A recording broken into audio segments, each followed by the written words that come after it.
Fuck the intro. Let's let Kappa do it. You're listening to They Came From the Silver Screen. I'm Josh, and with me as always is Damian. How are we doing, Damian? I'm going fantastic, buddy. How are you? I'm doing well. That's excellent.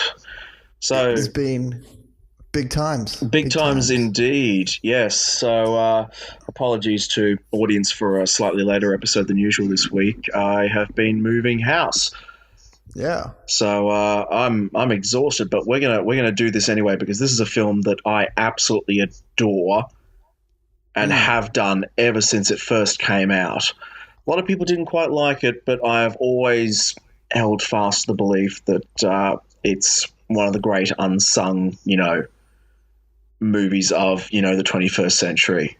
And it is, of course, Sunshine, directed by Danny Boyle, written by the very polarizing, I guess is what you'd say, and also interesting playwright and, novelist and, cinema writer Alex Garland.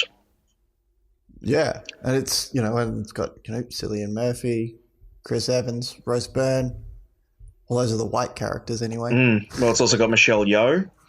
Mm-hmm. Cliff Curtis, Troy Garrity as, the other, token white guy in there. But then it's also got, Hiroyuki Sanada, who most viewers and listeners would probably recognize as being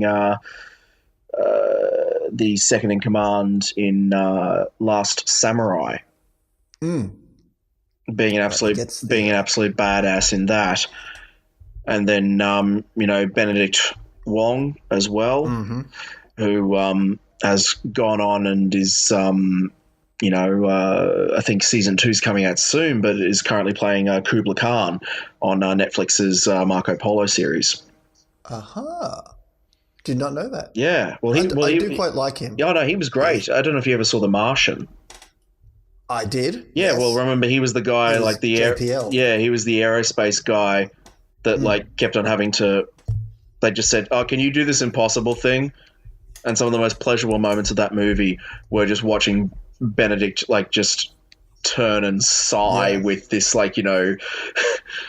resignation of look, I am smart enough to sort this out, but oh man, it's not going to be easy. Yeah. I really enjoyed him in that movie, actually. And that was a movie with a fucking enormous cast. But it was a very big ensemble. Really knows how to draw them in. But even by his standards, that was a big cast. But yeah, Benedict stood out to me. So anyway, this,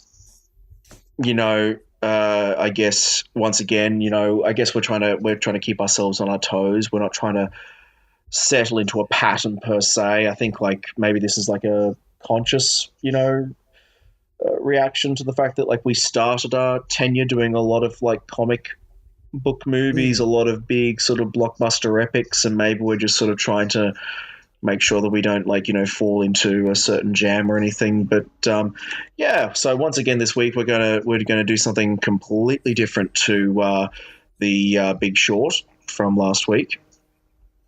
Absolutely. This is that was I guess it was a finance docudrama, I guess. And then this is a sci-fi thriller horror film. Horror film almost, yeah. Yeah. I mean, it is a genre film. At the most base level, it is a genre film, but the way in which it's done or the way in which it acknowledges those trappings is so subtle that you almost forget and also just the technical expertise of how it's executed as well. Just it makes you forget sort of how kind of basic really the story actually is. It is set up as, so it's a Earth, the sun's dying, and this is a mission to reignite it. They got to go do it. So they're sitting on a spaceship that's strapped to the back of a a fucking enormous bomb. What do they say in the movie? Equal like to the size of the weight of Manhattan Island. Yeah. Yeah. So to basically blow up the sun from inside and kickstart it. And by all accounts, Brian Cox, the doctor, Brian Cox, the physicist, advised on this movie. So by all accounts, on some level, it's scientifically accurate. I can't, comment on that. That's neither here nor there. But I suppose that I guess that's the premise of like any good sci-fi film is that like as long as it sounds plausible, that's good enough. Well, a lot of the stuff at the start sound pretty plausible. As you kind of get moving, it kind of gets a little... Well, when it starts veering from sci-fi thriller into a horror movie, then it starts getting a little more unnatural. Yeah. Which is kind of which is a lot of charm to that, though. Yeah, and by that point, you don't really care. yeah. I mean, like, it is a curious thing, like that this movie is almost several genres, all smashed within the one movie, and so because you're never quite certain of like what style the movie is trying to be, you're constantly on your toes. Yeah, and it's actually, since you mentioned the Martian and all of that, Martian and Sunshine do hit a few of the same beats. I suppose one of the major ones I'd suggest it hits is this notion of science as supreme. And you see it. You see a lot of movies, that go for the big sci-fi epics and everything like that, and it's predicated on this notion of advanced technology and everything like that. But then at the end of the day, it always comes back to some sort of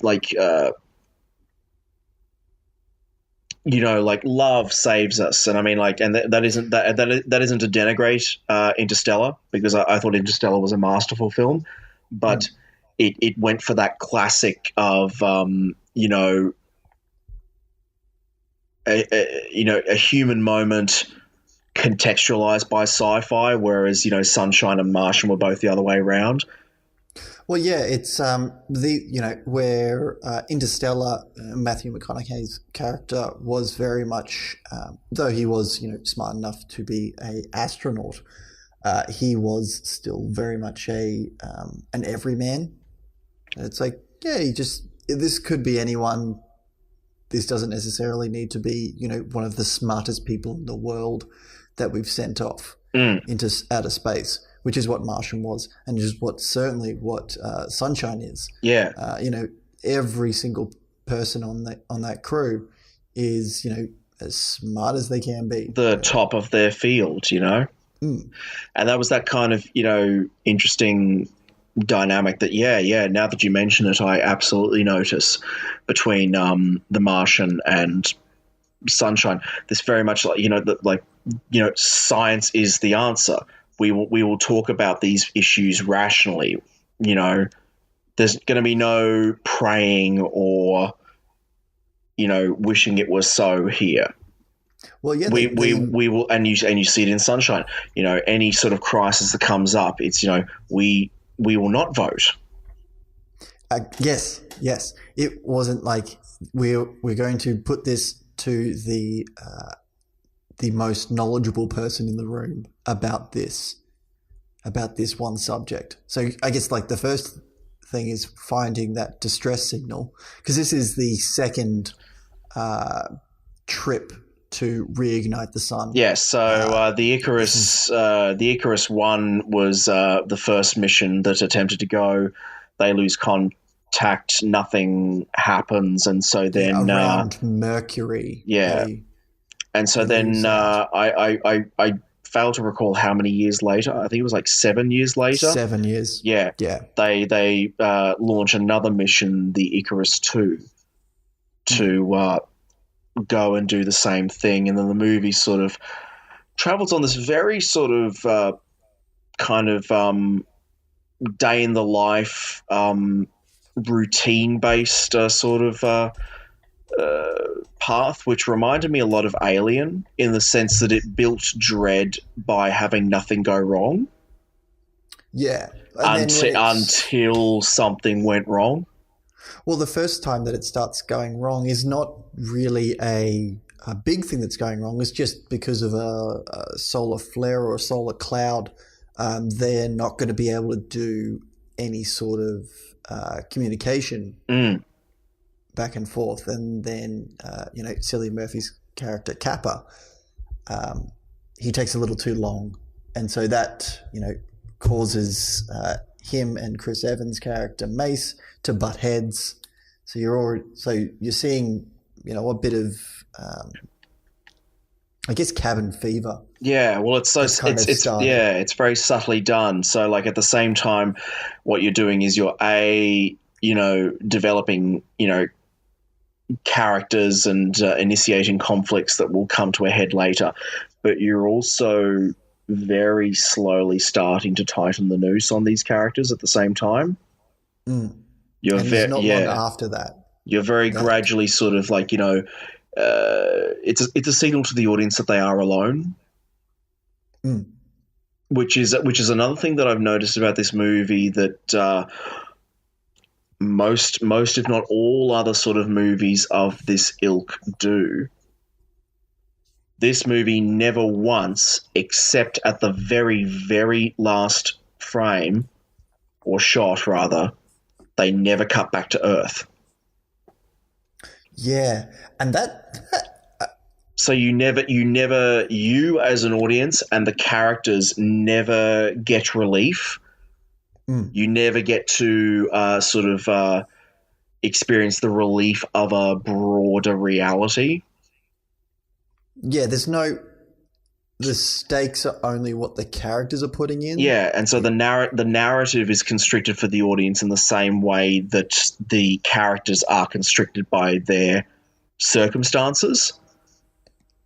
Yeah, and it's just a very, very smart move, because it would have been super easy to have some sort of mission control character trying to help them out and give advice and everything like that, and it would have been such a different movie if they'd done that. But no, they keep the focus on the crew. Yeah, and it's that would have just been Armageddon or Deep Impact or stuff like that, to have both things going on Earth and on the ship as well. Basically, actually, you just end up with Martian. Yeah, essentially. Yeah, if you wanted a smart, isn't that interesting? Yeah, the Martian is the smart Armageddon. It is the exact center between Sunshine and Armageddon. Yeah.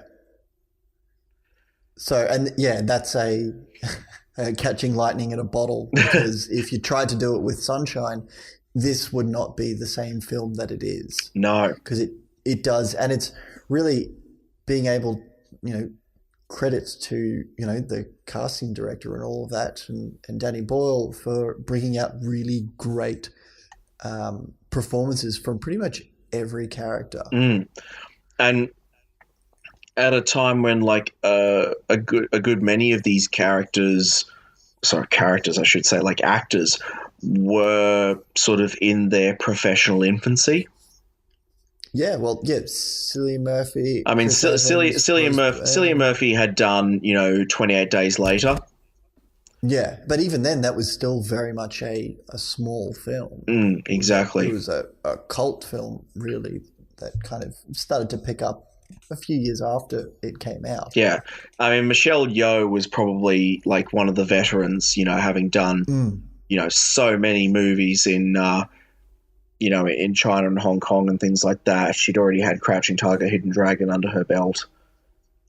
So she was kind of like the elder statesman of the cast. I read somewhere that Danny Boyle gave her the pick of any character that she wanted. that he said, you can pick any character that you want. I will change the gender. I will change dialogue to suit you. Have free reign. And she chose Corazon, and it seems so very appropriate. Yeah, At the end of the day, that she would choose Corazon, because I don't know how much. Like, have you read sort of much about like the production on this film in terms of like the character development? No, because they wrote massive character backgrounds that shows in their performances for all of the characters in this movie. They wrote enormous, sort of life stories for the characters that you never see on screen, except that you do. Yeah, well, it all informs their performances. Yeah. I mean, Boyle made them all live together. Yeah. To foster this sense of a crew. He made them, go into a submarine. To create that isolation. Well, it's the isolation, and the claustrophobia as well. Yeah. Because, I mean, like, basically, a submarine is about as close as, you can get to being on a spaceship. I mean, the pressure works in the opposite direction, but it's still the same, same principle. And it's quite, just amazing knowing that, like Boyle and Garland worked on the script for over a year. It went through almost like 35 different drafts before they finally sort of came down to it. The cast is mostly white at the start, and then once they started consulting with NASA was like, dudes, make that shit international. Yeah, and it works. Like, it just makes it, and it's not. I mean, like, no offense to, like, the whole issue of racial whitewashing in like Hollywood and everything like that. I'm not suggesting that, like, at the same time that, like, just casting,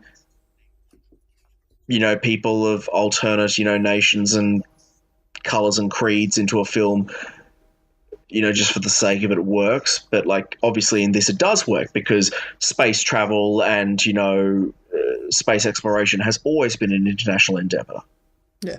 Well, as you were saying with, Michelle Yeoh's character, when she got the pick of a character, you look at pretty much any characters she could choose from, and they're very agnostic in terms of race and gender, because there's such, it's the physicist, it's the astronaut, it's the comms, the fearless leader, the psychologist. They're all just basic characters, that are then brought to life by the actors playing them. Absolutely. So, and it's absolutely beautiful to watch. It really actually is. There's a rawness that permeates throughout this entire film that somehow, like, subjugates or overrides, or whatever phrase you want to think of. It like the quality of the acting in this film, and it obviously has to do with, like, the amount of, like, pre-prep that went into these, like, stories that we will never hear, as, viewers of the film. Most of it never ever comes up, but, it's all valid and it contributes. And so it contextualizes certain scenes. And so when you see, scenes like, Corazon after the fire in the oxygen garden and she's shattered, and you read about how her backstory was she was the only person that never used the earth room because she had earth in her garden. Yeah, she applied herself there. Yeah, and so that destroys her. You see how Mace was born of a military family. He's a very, he's the most militant of them all, and has a pragmatism that makes Yeah. that makes so much sense. But he is the mission bound one. but obviously, as with a lot of stuff pertaining to military action, can be misconstrued as aggression when it's actually just common sense. Because because the right way is not the easy way. No, yeah, and it does. Throughout the film, Mace's character is the voice of reason that in any other film would be listened to. But throughout a lot of it, it's not. Yeah. An interesting fact that I read was, in terms of characterization, Harvey's character was the only one who missed Earth. Yeah, that, and which plays into exactly, and the beauty of that is, it's never brought up in the movie once. No. But then when you see how he reacts to the prospect of never getting home and of death, that makes so much sense. It makes so much sense. I just can't get over just the level of preparation that went into a movie that could have been so basic, so beholden to the genre that it exists in, and instead manages to ascend into this actually really interesting and glorious analysis of the notion of human consciousness. How does man regard himself or herself in the face of the endless oblivion of space? How does that make you acknowledge or react to or deal with the concept of God, no matter what denomination you adhere to? Higher being. Yeah. Yeah, it plays around, and what are you willing to, what are you, how much have you put into this, because they're alone in space. They're also doing the impossible. And they have to put a lot of faith in the fact that this might not work. This is still very theoretical, trying to reignite the sun. They also may not come back from this. How are they willing to sacrifice themselves in order to get this mission done? And a lot of people, a lot of the crew do struggle with that issue, as soon as that distress beacon pops up. Because they think, well, maybe there's the crew is still alive somehow of Icarus I. And it is that thing, and the Icarus I is kind of like that pull. It's that human pull, because can we save it's the scientific motivation versus the human desire to save their mates. Make the moral choice. Yeah, and it's but it's the moral choice, it's that utilitarian sort of thing, the good of the many outweighs the good of the one. It's maybe what you say, you have a chance to save 7 people, but how does that compare to the prospect of saving billions? Yeah, which is something that really, Mace's character does. So that when they have to make that decision and they're debating about it, there is no wrong answer in that. There's no right answer until further down the line. Because when Kappa says everything about this bomb is theoretical, there's every chance that it couldn't work. The logic to chase this lost first ship is absolutely sound, because 2 last hopes are better than 1. Yeah. And the logic on that is sound. Yeah, and that is devoid of having, that moral choice of saving the other crew. That is just, yep, we're able to detonate a bomb twice. Unfortunately, that doesn't exactly work out for them. Yeah, I would suggest that's putting it mildly. I got to say, I've got this movie going on in the background while we're talking, and we have literally just reached the moment where they have breached Icarus I. And I've got to give a shout out to the fact that the opening of the movie, about, I don't know, 2 or 3 minutes in, has that flash of Icarus II's crew. Yes. The photo of Icarus II's crew, and then it cuts to the movie in action, and then this first scene when they first breach Icarus I, full of dust, dead inside, dark as hell, and they're all using the flashlights. Every single time a flashlight passes directly into the camera, you get this subliminal single frame shot of one of blink if you miss it. Blink if you miss it. Fragment of one of the crew members from the same styled photo of Icarus I, and it's the first hint that this isn't quite the sort of benevolent spacefaring exploration that you might have been led to believe that it was. Yeah, and it's and even before then. So I guess jumping back to what you were saying, because it's sinister. It's incredibly sinister. It is extremely sinister, and it makes you think the worst of what's going to happen. And it's it's started to be addressed, because this is what starts opening up to the monster horror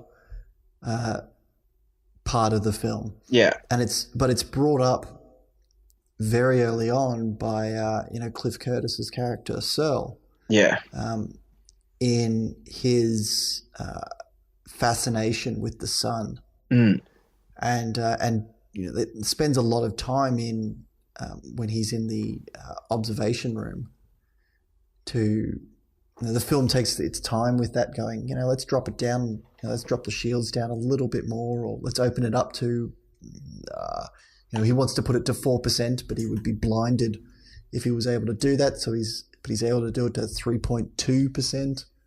Well, I mean, I feel like there's a reason the movie opened with that scene. Yeah, and it kind of, it starts out as just like, oh, this is a fascinating sort of, look at, basically a man looking at, the dying flame of human existence. But also at the same time, at an entity so much more powerful than he is, which is kind of the dichotomy that the movie starts to try and tackle. Yeah, and to the point of he is giving himself over to that entity. Yeah. Because you see, as it progresses throughout the film, it's a very much a cosmetic change in him, that he's starting to get burns over his face. Over his skin, he's starting to actually, he's spending more and more time looking at the sun with, less and less resistance from the ship. Yeah, and also less and less sort of human connection. And he's giving into it, and he's wanting, and he's starting to bring on others to this. The ship's captain, Kaneda. Yeah, he's also starting to get that, I guess, like solar addiction. Well, it's that sort of like, I don't know, like how you would like describe it, but a kind of a comparative reality where these are scientists who, for the most part, have rejected the existence of God, at least in the sort of like Anglo-Saxon, you know, uh, Christian, or any kind of human-made monotheistic sense. They've rejected religion. They are scientists. They are bound to fact and knowledge as their arbiters of existence, and yet suddenly out in the ether, they're faced with this. I mean, I guess you could. I feel like you could say being. You could class the sun as a being because It is its own character. I was gonna say it is almost its own character in this movie. This implacable, endlessly powerful, utterly alluring. That's the thing. It's such an alluring character. It's addictive and it draws these people in. Some people it draws them in different than others. But eventually, just by the sheer enormity of its power and its size and its importance, it invites its own sense of worship. Mm. And so at the end, it kind of the reality of the characters, it folds back in on itself. Yeah. And all of a sudden, these people that had abandoned religion start talking about very religious things.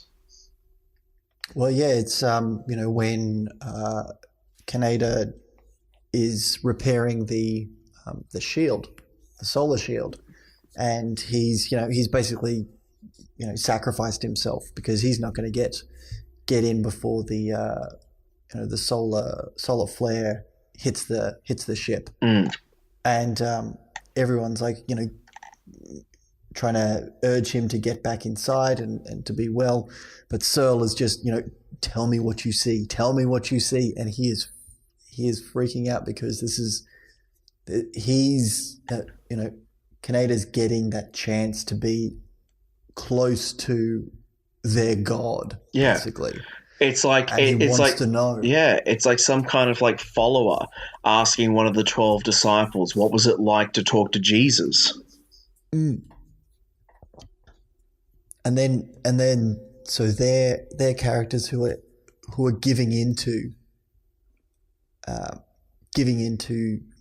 this newfound faith, and then you've got what will happen to them. So you see like you see Searle's skin starting to break down and all of that, and then when you go on to the Icarus I, you see the flashes of them. You see all of the crew sitting in the observation room, and they're charred.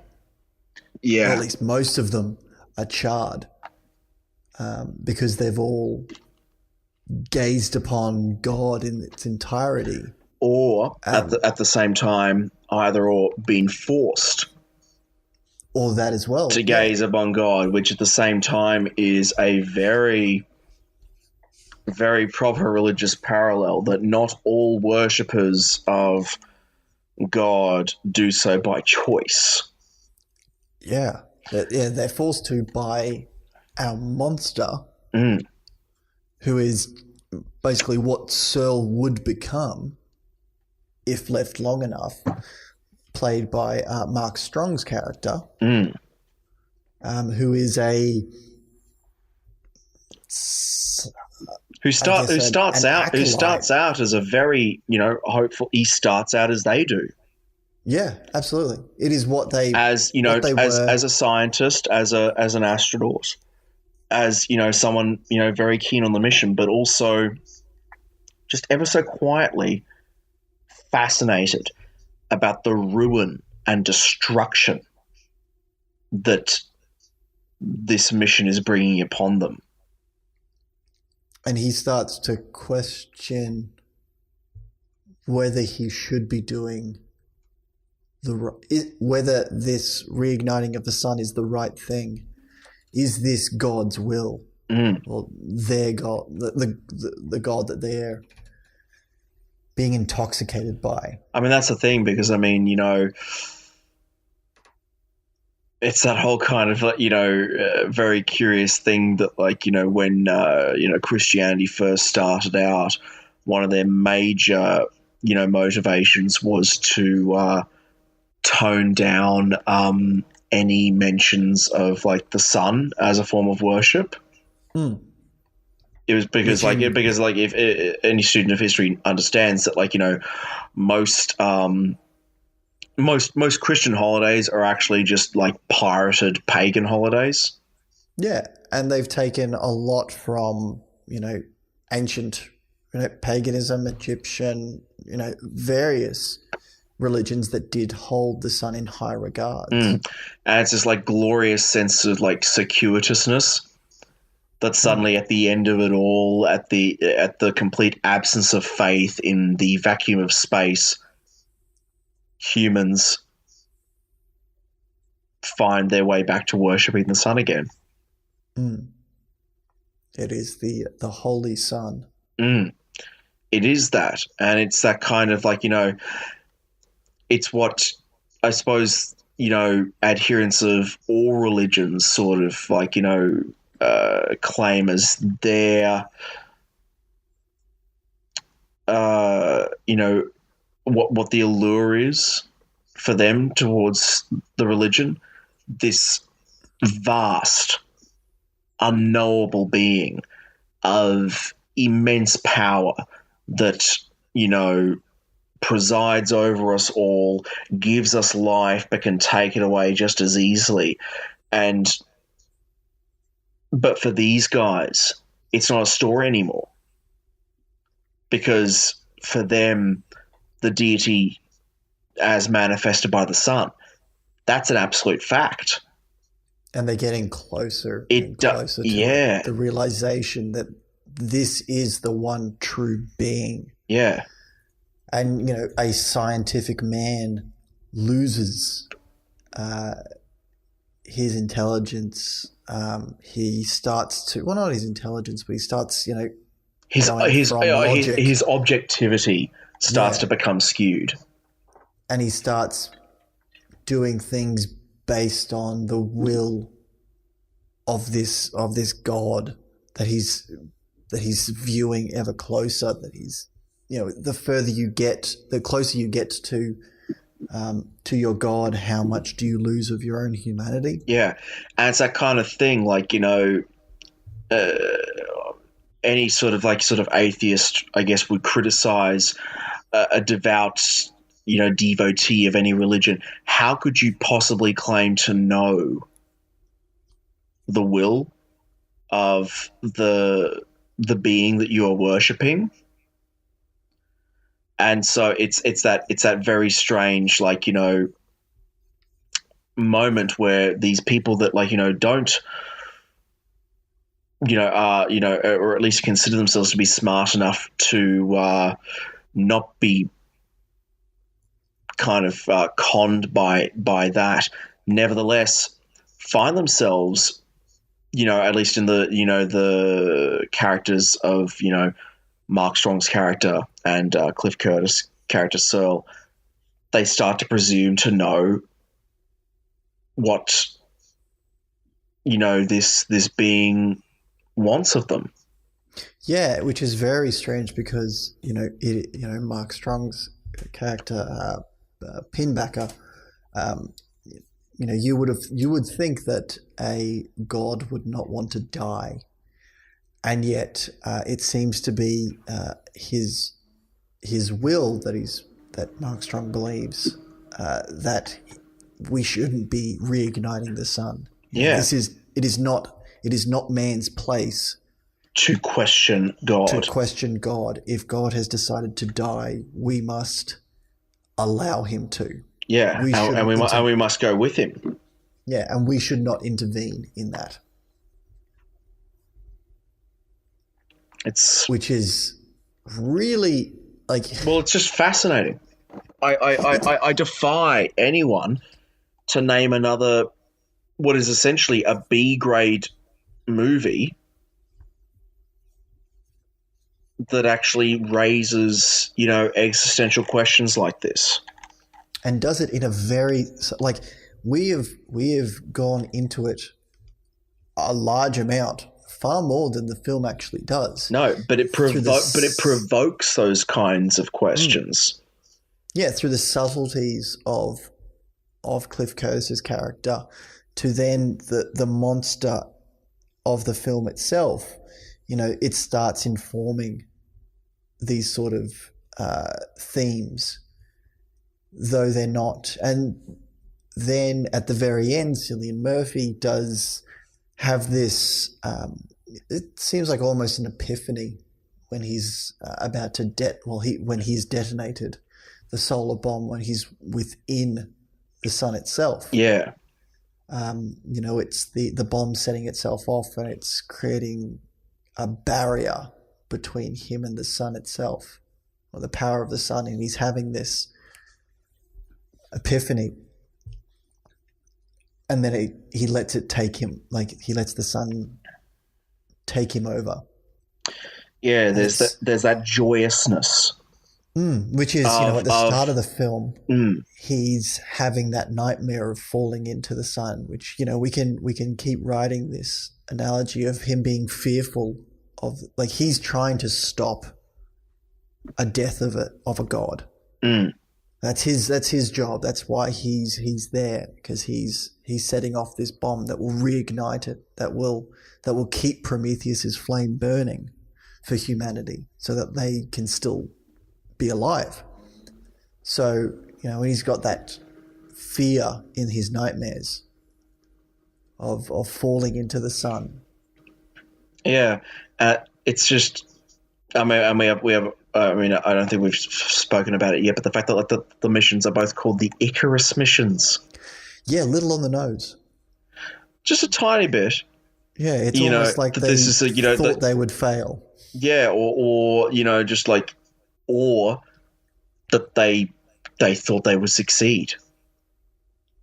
True. Yeah, it's it could go both ways. I mean, that's the thing. It could go both ways. I mean, like it was either like a mission that was named as such just for the sheer long shot hopelessness of it all, or because they were so certain that they could rise above, like the Icarus, of the Grecian myths, that he could actually touch the sun, touch God, and live to tell the tale.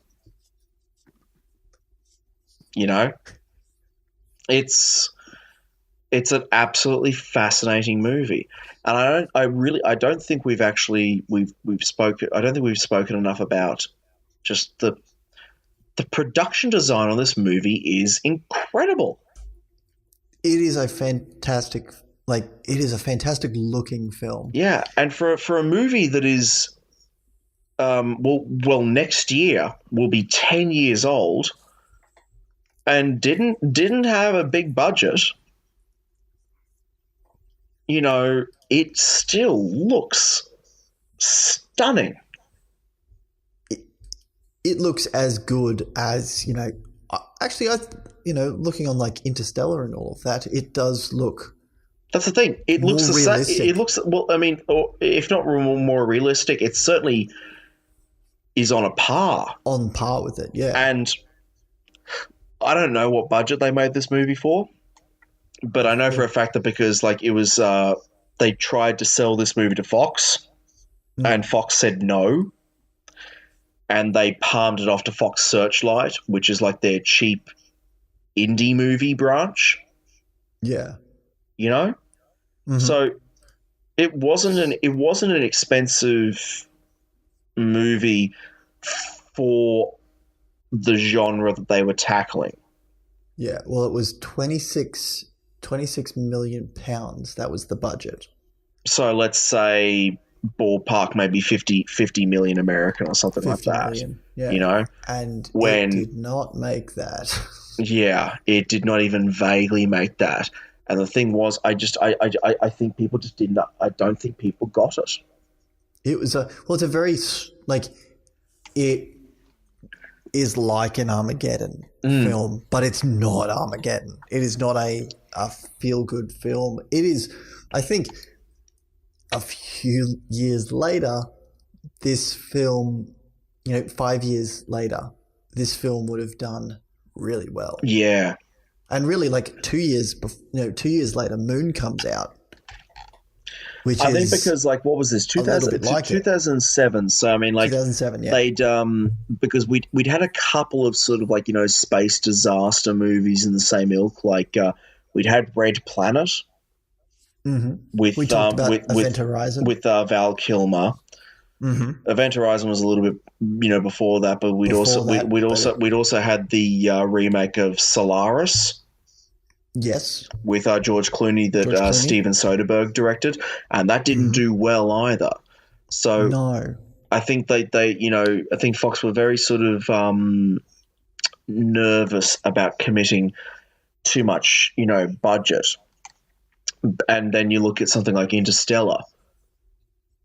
And I mean, granted, the reason that Interstellar, was as epic as it was because it was directed by Chris Blank Check Nolan, who I would suggest is the only man on the planet that can introduce an original IP and quite literally spend as much money as he wants to make it. Oh yeah, well, because I mean, I quite honestly cannot think of anyone else who could have gotten away with something like Interstellar, like on the scale that, it was. It was a ridiculously ambitious film. Because I remember, Steven Spielberg saying that, Lincoln was almost a direct-to-home HBO movie. That would have been interesting. Because no one wanted to fund it.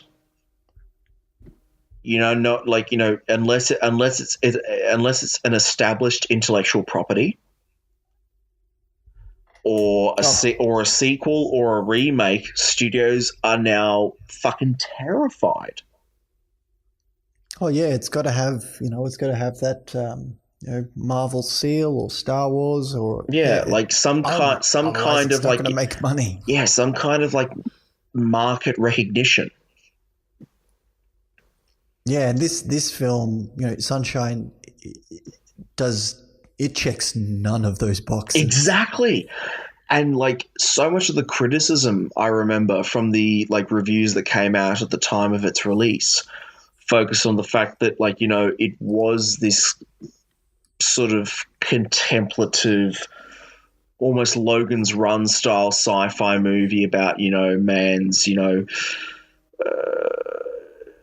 attempt to deal with the implacability and the vastness of space and everything like that. And then it does this, in the third act, massive right-hand turn into, a proper horror film. And, people couldn't seem to get their heads around it. And, I suppose, my first question to that would be, why does a movie need to be just one genre? Yeah, and it then doesn't need to be. And then B, wasn't it actually, if you really thought about it, the complete logical progression? Yeah, absolutely. Of what the movie happened, that eventually, in the absence of knowledge, the just the building and the building and the building of uncertainty of these characters in the face of this spiritual unknownness, wouldn't you revert? Wouldn't the reptilian side of your brain take over? The fight or flight? And then they would, would there be, and it's, man will survive if they can, and this one being did. Pinbacker survived. Yeah. He survives, and then he finishes his task. He finishes his duty. He does his mission while, the crew of the Icarus II tries to complete theirs. And, some of them, end up dying trying to. Well, most of them. Well, yeah. Some of them die standard from the Hollywood, dead. standard Hollywood fare. Yeah. At least in that sense that Well, but they also take some, Trey's. So Benedict Wong's character Trey, he becomes suicidal due to basically he believing that he's doomed the world because he's not got his calculations correct. So they have to sedate him on all of that. And then instead of what could have been a cop out of the monster of the film killing him, they all make the decision that there are 4 people that could survive on this ship with no oxygen after the Earth room is. I mean, sorry, not the Earth room, but the plant room has been destroyed. They've got enough oxygen to get them. They can get to the sun with the amount of oxygen if they only have 4 people. And Trey makes 5. So they go off and they decide. Chris Evans' character was like, "All right, I'll do this. Let's get this done." And they actually do show that Trey has committed suicide. And it's that thing of violating audience expectation. Absolutely. By building to this moment of dramatic climax of he's gonna, or something like that. Trey will wake up and there'll be this fucking fight and one of them will die or something like that. And in the end, no, he just killed himself. And, it is showing that in his last moments, he did the right thing, which is, that's a hard pill to swallow. Yeah. But it's that reclamation of humanity. Yeah, but of not just humanity, but of the scientific, socially responsible humanity that this mission was all about at the start of the movie. So in many ways, Benedict's character is actually one of the most purest. Yeah, well, alongside Chris Evans, which he is the pretty boy of it. He should be the hero of the film. Yeah, and he's not. He should be the hero, or he should be in the antagonist. But it's the main antagonist. But he's neither. But it's the correct kind of movie that understands that, the hero of this movie is a fucking physicist that couldn't win a fist fight if his life depended on it. Yeah. He gets forced into these situations. Everyone's saying, nope, nope. Let Kappa decide. Oh, okay, I wasn't prepared to. Kappa's going into the spacesuit. Kappa this, Kappa that. He's being pushed into these things, and then he has to then take it upon himself to get the hell out of it all.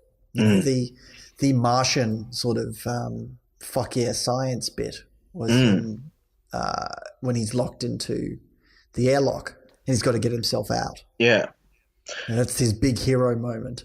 Basically, he's bleeding out and he's got to get himself out in the Fifth Element spacesuit. Yeah, exactly. I love those spacesuits. I read somewhere that NASA asked, couldn't you make them more regular spacesuits?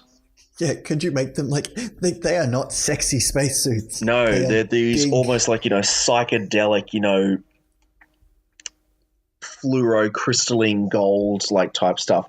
Do you know that I read somewhere that their inspiration for the shape of the helmet was actually the hood from Kenny in South Park? Oh, get out. I'm serious. That's brilliant. That was their inspiration for the shape of the hood. And it makes so much sense now. Oh, absolutely. And it's like, and those suits are isolating as well. Exactly. So that adds to it all. Yeah. It's isolation within isolation. If you fall over, you're kind of fucked up. Yeah. And you see that, like, like when at the final, moment when Cillian's, fired the manual boosters and is like trying to make his way to jump across to the bomb and everything like that, and the suit is almost limiting. And I honestly can't get over just like how well constructed this film was in terms of not only the contextualization of where these characters were, but just like how the characters deal with these things, because you sense this vague relationship between Cillian Murphy's character and Rose Byrne's character. Yep, there's this unrequited throughout the film. So you sense this like real kind of like like I don't know, either like past romance or like or maybe like an unrequited future romance between Kappa and Cassie. And I read an interview with Danny Boyle where he said initially there was going to be like a sex scene between them in the film. Oh, I'm glad they didn't. But eventually he took it out because he said the prospect of filming that just sounded ridiculous. Yeah, it doesn't. I couldn't find. And I was like, find a place to put that. Yeah, and I was like, yeah, I couldn't think of a single place in this film where some sort of traditionally romantic like scenario would go on, and that's what I love. That it's such a gender neutral movie. There's never a moment where gender is played for either power or submission. I mean, really, the only time that I could think of is Michelle Yeoh's character being the maternal figure to her plants. Yeah, but she's being the Mother Earth. But even that's more just what she's put into the character, and also just because she's a botanist, and man or woman, I feel like the reaction would be the same. Yeah. So in many ways, like there's so much talk going on at the moment about the need to give women a greater role in cinema, especially in like forms that were traditionally male oriented and things like that. But you see Sunshine and you see women in positions of power, authority. They have equal standing with the men. They are just as smart as the men. They are in many ways stronger than the men. Cassie puts up a much fucking stronger fight against Pinbacker than Kappa does. Oh yeah. But again, at the same time, it's not played as some kind of like gender political moment. It's just these are the facts. Yeah, and this is a film that does show that you can make films where anyone could fit into any sort of role. Yeah, it's that exact thing. The reason, like any of these characters in this movie could be male or female. Male, female, could have been like yeah, and that's not to say that. Yeah. and that's they still would be different characters. Yeah, but because they were written like that, they'd be different. They'd be different because of the character, not because of the gender. Yeah, and that's because of the gender, because of the race. and that's the thing, like, and ever so quietly, I feel like that's the solution to to this sort of notion of there's not enough parts being written for women. No, just write good parts that could be played by either men or women. Yeah, well, yeah. If you're not going to specifically write films with an intended person in mind, and you've got that are aside from the white male character, write agnostic characters. Let an actor, let the strength of an actor come through in their performance. Have more trust in your actors to do right. Because I swear to Christ, if 9 out of 10 parts of making a good movie is just good casting. And so if you just cast someone good in it and then trust them to deliver the goods, they will. I swear to Christ, they will. Yeah, a director shouldn't, handhold an actor. No. They set up the, all the stuff before filming, putting them in, getting them the right backstories, putting them in a submarine and all of that, getting them to be the best characters that they can and allow them to do the rest. And that's because they will. Yeah. And that's what Danny Boyle did in this movie. He set them up and he let them go. But historically speaking, that's what he's done is in every single film he's done. And I know we wanted to talk about this, but this is a man that is not pinned down by genre. No. This you couldn't, you couldn't look at the films that he's done before. Yeah, he's the British. He's the British Steven Soderbergh. Every time he does something, it's different. It's a different genre. He said after this movie was finished, he said he'd never direct a sci-fi movie again because it was that hard. But part of me is totally okay with that. I'm dude, you've proven your point. You can direct a sci-fi movie with the best of them. For someone to oscillate within the space of 5 years to oscillate between a Bollywood movie to what is essentially, in Slumdog Millionaire, to what is essentially a one-man show in a single cave for 127 hours, to then go and direct this utterly weird and fantastic and strange film Trance. That was a strange. Did a lot of the same genre. Yeah, because it was hypnotism. It was a thriller. It was a romance. It was an erotic thriller. It was a heist film. It was a horror film. It was so very, very strange. And then he went from that and he directed the Olympics. Yeah. Because why not? And then from that, he went and directed Steve Jobs. And this is a man who, was most famous for Trainspotting. Yeah. And now, look at that progression. And we see it now. We've come full circle. 20 years later, he's back directing the sequel. It is. Yeah, he's done consistently good character films. And if there's one thing I love about him, his filming style is so dynamic. It's so strange. I don't know if I could look at all of his films and say, that's a Frankie. Oh God. Now I'm just getting now I'm just losing my mind. I'm getting my Boyles mixed up.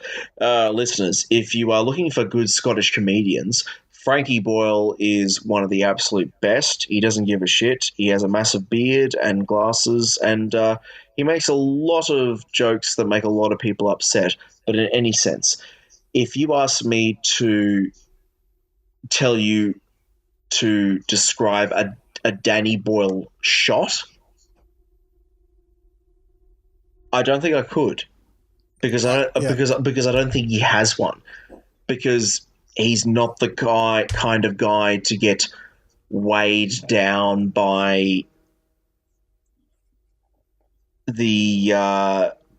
by some sort of like intricate cinematic method. What I think he does is, in the same way that he trusts his actors, he trusts his entire crew in telling the right story. Yeah. He motivates everyone to do their absolute best, which is why he doesn't have a signature sort of style, because he's able to do it all. Yeah. Well, his He's style, able to slip into it. and His style is it's so refreshing, unanimous. Yeah, and it's beautiful, because because any movie that you see of his, you don't know what you're going to expect. Yeah, you don't know what you're going to experience, and so, like, before Sunshine, he did 28 Days Later, which they filmed on video. That was wild. They filmed that shit on store-bought commercial-grade video. And it was the beginning of that kind of, gonzo quick setup shoot method. And the reason, they were able to get shots like an overturned London bus on the middle of the fucking bridge in the Thames was because that entire shot took 20 minutes in terms of, cordoning off traffic, setting up a shot, putting Killian through it, action, cut, bringing it up, and then opening traffic again. Yeah, it was the dawn of that new kind of cinema where even though it wasn't digital, it was the dawn of that style of shooting. Of filming something and instantaneously knowing if it's good enough. Yeah, you don't having that trust. Absolutely, you have to send that shit away for rushes. You have to wait 24 or 48 hours for someone to send something back to you, and then if you actually got anything for the day. You just know immediately that it was good. Yeah. And this movie was good. Yeah, we're spoiling ourselves a lot by looking at films that I don't think people. I don't know if many people who have gone out of their way to see Sunshine. They should. It tackles some really interesting sort of things. If you want it to, it doesn't need to. Yeah, but that's the beauty of and it's a level of filming that I feel is like sort of unfortunately getting lost. It's that B movie that, if you want, can satisfy you on a purely visceral, visual, base level. But if you want it to, or if you're so inclined, it can offer you something else. Yeah, something so much more. Yeah. And that's what Sunshine is. It plays on, the upper class and the lower class sort of thing. So it's a very interesting film. And you can't fault any of the performances. You can't fault any of the performances. You can't fault the production design at all. There's tricks and camera tricks that they've done, to simulate certain special effects that I couldn't even begin to imagine how they would have done. And the simplicity of it is actually one of the reasons that it's so amazing. I mean, we haven't spoken about the score, but it's almost, legend in its own right now. the score that was done by Underworld. Yep. Yeah, that's right. He won an award Well, for it, I believe. So John Murphy. Underworld was uh the music was done by Underworld, which is the collaboration between Carl Hyde and I've forgotten the name of the other guy. It is it's something Smith. It's Rick Smith, yeah. Rick Smith. All right, gotcha. Yeah, Carl Hyde and Rick Smith, who were legends of the underground sort of house electronica scene back in the 90s. Oh, yeah. They started out as sort of like a sort of funky sort of synth band. They did that song Underneath the Radar. Oh, yep. Yeah.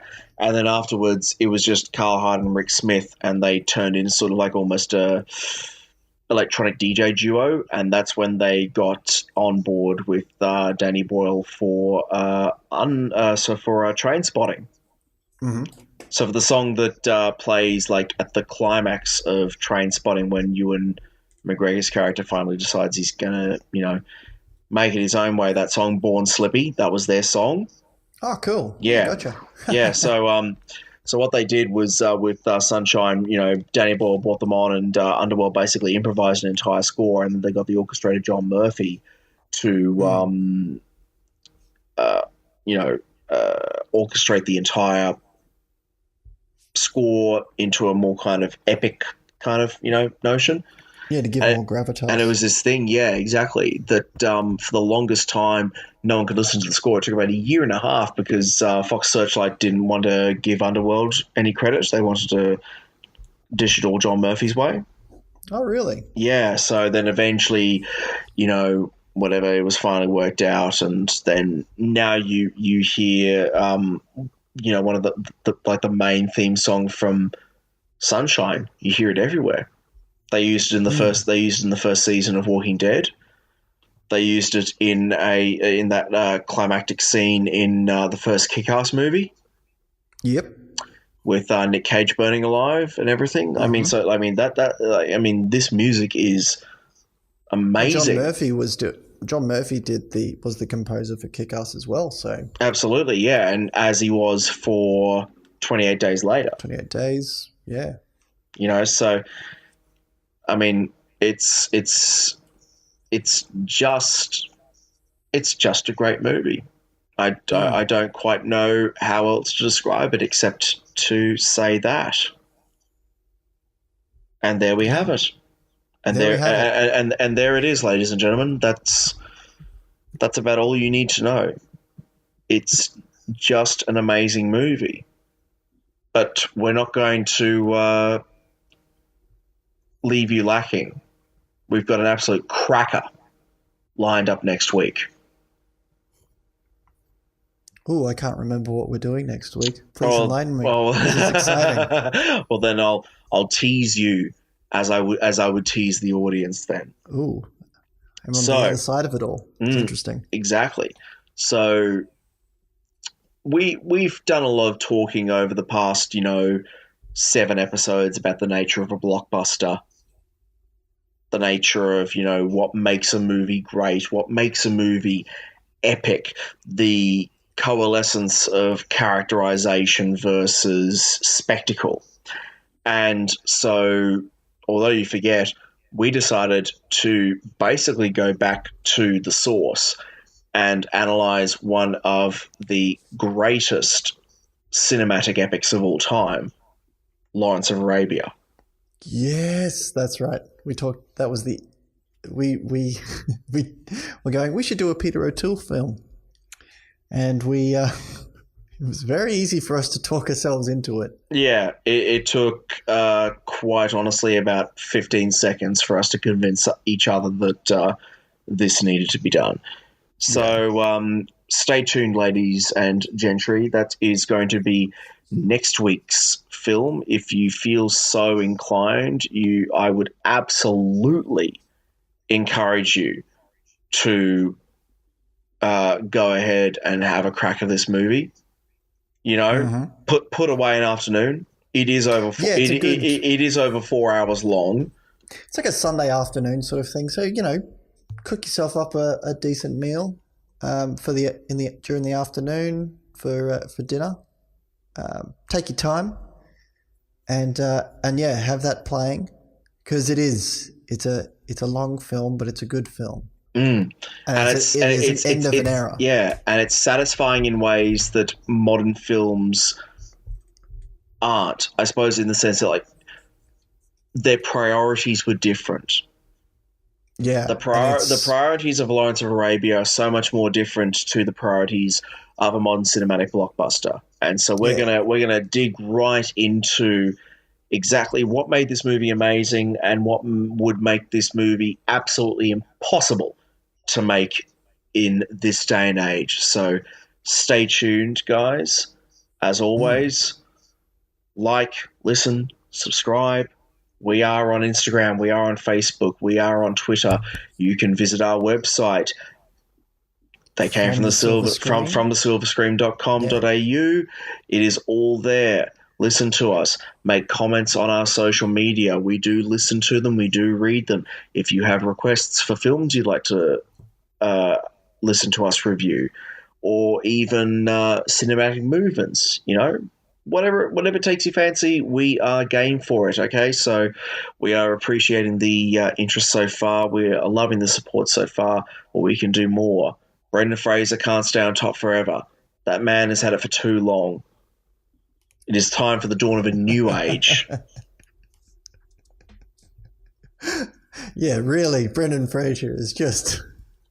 He's gone on for long enough. I know. Now is not the time for Brendan Fraser. Now is the time for the Scoot McNairys of the world. Exactly. If there was a Scoot McNairy podcast, I would listen to that shit every goddamn day. And really, we're the next best thing to that. So exactly, because, well... God bless that man, the avid listener. Oh, yes. Thank you, Scoot. I love you, Scoot. Thank you, listeners. I love you so much, Scoot. See you next week. Oh, God, Scoot.